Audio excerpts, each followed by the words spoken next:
Welcome to the Deep Dive. This is where we take stacks of sources, notes, all the info we can find, and really boil it down for you, give you that shortcut to being genuinely well-informed.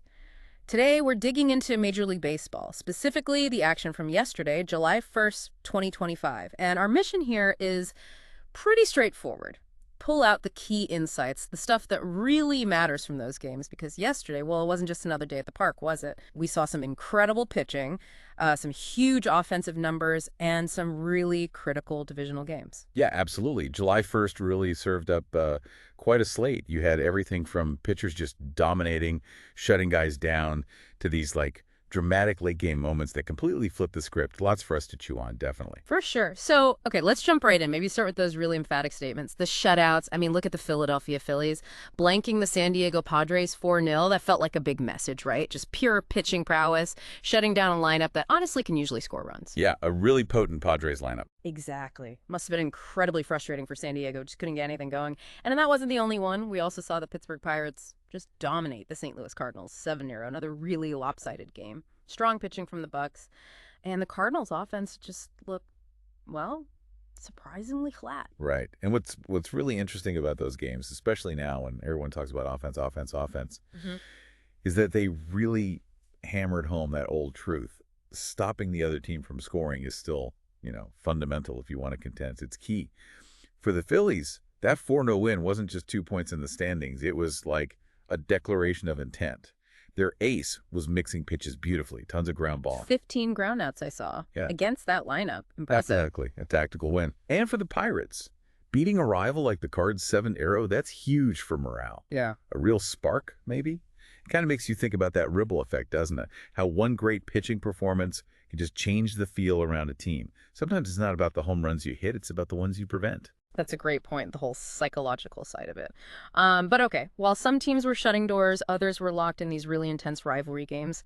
Let's unpack the Yankees and Blue Jays, because that was something else. 2 games, totally different stories. First game, Blue Jays win 5-4, super tight, back and forth. Felt like a real playoff atmosphere almost. You could feel the tension. Absolutely. Classic divisional battle. Yeah. And for Toronto, grabbing that win, huge confidence boost. For the Yankees, though, felt like a missed chance to really put some distance there in the AL East. But then Game 2 happens, and the whole narrative just flips completely on its head. The Blue Jays just explode. A 12-5 win over the Yankees. I mean, talk about a turnaround. Was it? Toronto's bats just came alive. After that tight first game, they showed off all that offensive firepower against a Yankees pitching staff that's usually pretty solid. And that's what's so fascinating, right? That 2-game set had everything that makes these divisional rivalries pop. Game 1 was that tactical chess match you mentioned. Every pitch, every hit felt huge. Small ball, strategy, but Game 2, that 12-5 demolition, that was like a thunderclap. Toronto basically shouted that this AL East race is far, far from decided. It wasn't just hitting, it was clutch hitting. Runners in scoring position, they delivered. That really exposed maybe some cracks in the Yankees' bullpen depth, which has been a bit of a question mark. Gave the Jays massive momentum, huge psychological edge gained there. Yeah, momentum is key. And speaking of offense, we got to talk about the Boston Red Sox putting up 13 runs against the Cincinnati Reds. Final was 13-6, just a slugfest. The Sox bats were definitely awake for that one. And Fenway being Fenway, sometimes the ball just flies there. Absolutely. And for Boston, getting that kind of offensive production is just critical. They need that to keep pace in their division. It wasn't just luck either. You see them making adjustments, maybe tweaking launch angles, especially at home. But for Cincinnati, giving up 13 runs, oof, that's a tough one to swallow. Right. It really flags some potential pretty serious issues. Maybe starting pitching, maybe defense, maybe both. Something they need to look at fast. Right. Okay. So we've had shutouts, rivalry drama, offensive explosions. What about the grinded out wins? Those close ones? Like the Oakland A's beating the Tampa Bay Rays 6-4. That felt like a classic A's win, didn't it? Just finding a way, showing some real resilience against a good Rays team. Yeah, hard fought. And then there was that extra inning game. Baltimore Orioles finally outlasting the Texas Rangers 10-6. Orioles put up 4 runs in extras to seal it.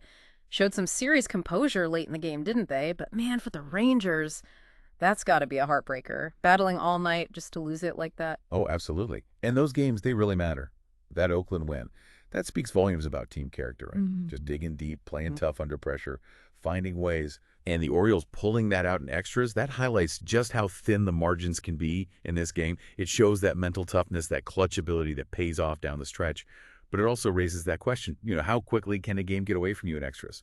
Put so much pressure on the bullpen, on sustained focus.